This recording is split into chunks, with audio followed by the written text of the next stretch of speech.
Hello ಬಿಸಿ people, ಇವತ್ತಿನ ಈ video ಏನಂತ ಅಂದರೆ, ಯಾವುದೇ ರೀತಿ ಕಬ್ಬಿಣದ ಸ್ಟ್ಯಾಂಡ್ ಆಗಲಿ ಇಲ್ಲ ಸಪ್ರೇಟಾಗಿ ದೇವ್ರಿಗೆ ಒಂದು ಸ್ಟೆಪ್ ಬರಬೇಕಂತ ನಾವು ಕೆಲವೊಂದು ಸಲ ಡಬ್ಬ ಆಗಿರಲಿ ಇಲ್ಲ ಇನ್ನೊಂದು ಬಿಂದಿಗೆಗೆ ಅಕ್ಕಿನ ತುಂಬಿಟ್ಟು ಮಾಡ್ತೀವಲ್ಲ, ಅದು ಯಾವುದೇ ರೀತಿ ಇಲ್ಲದೆ ನಾವು ಡೈರೆಕ್ಟಾಗಿ ಒಂದು ಪ್ಲೇಟ್ ಮೇಲೆ ಬಾಳೆದೆಲೆ ಇಟ್ಟು ಆ ಬಾಳೆದೆಲೆಗೆ ಅಕ್ಕಿನ ಹಾಕಿ ನಾವು ಕಳಸ ಪೂಜೆ ಮಾಡೋದಕ್ಕೆ ಯಾವ ಕಳಸನ ಯೂಸ್ ಮಾಡ್ತೀವಲ್ಲ ಅದು ಒಂದೇ ಒಂದು ಕಳಸ ಯೂಸ್ ಮಾಡಿಕೊಂಡು ಸಹ ದೇವ್ರಿಗೆ ಅಲಂಕಾರನ ತುಂಬಾ ಚೆನ್ನಾಗಿ ಮಾಡ್ಬೋದು ಒಂದು ಬ್ಲೌಸ್ ಪೀಸಿಂದ. ಮತ್ತು ಇದು ಮಾಡೋದು ಅಷ್ಟೇ ತುಂಬಾ ಈಸಿ, ನಿಮ್ಗೊಂದು ಅರ್ಧ ಗಂಟೆಲಿ ಆಗೋಗುತ್ತೆ. ಸೊ ಈ ವಿಡಿಯೋನ ಎಲ್ಲೂ ಸ್ಕಿಪ್ ಮಾಡಬೇಡಿ, ಒಂದ್ಸಲ ಈ ವಿಡಿಯೋನ ನೋಡಿ.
ನೋಡಿದ್ರಲ್ಲ, ಯಾವುದೇ ರೀತಿ ಎಕ್ಸ್ಟ್ರಾ ಸ್ಟೆಪ್ಸ್ನ ಸ್ಟ್ಯಾಂಡ್ನ ಯೂಸ್ ಮಾಡ್ದೇನೆ ಲಕ್ಷ್ಮೀ ದೇವಿಗೆ ತುಂಬ ಚೆನ್ನಾಗಿ ಅಲಂಕಾರ ಮಾಡ್ಬೋದು ಅಂತ ನಾನು ಈ ವಿಡಿಯೋದಲ್ಲಿ ತೋರಿಸಿದ್ದೀನಿ.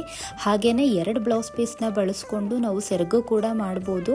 ಇಲ್ಲ ಅಂತಂದರೆ ಇದೇ ಬ್ಲೌಸ್ ಪೀಸ್ನ ಸ್ವಲ್ಪ ಉದ್ದದ್ದು ತೊಗೊಂಡ್ರೆ ಇದರಲ್ಲೂ ಕೂಡ ಸೆರಗನ್ನ ಮಾಡ್ಬೋದು. ಅದನ್ನು ನಾನು ನೆಕ್ಸ್ಟ್ ವಿಡಿಯೋದಲ್ಲಿ ಹಾಕ್ತೀನಿ. ಮತ್ತು ನಾನು ಇದರಲ್ಲಿ ಯೂಸ್ ಮಾಡಿರೋ ಲಟ್ಟಣಿಗೆ ಬಂದು ಹೊಸದು, ಮನೇಲಿ ಯೂಸ್ ಮಾಡಿರೋ ಅಂಥದ್ದಲ್ಲ. ಈ ವಿಡಿಯೋ ಇಷ್ಟ ಆಗಿದ್ರೆ ದಯವಿಟ್ಟು ನಮ್ಮ ಚಾನಲ್ನ ಸಬ್ಸ್ಕ್ರೈಬ್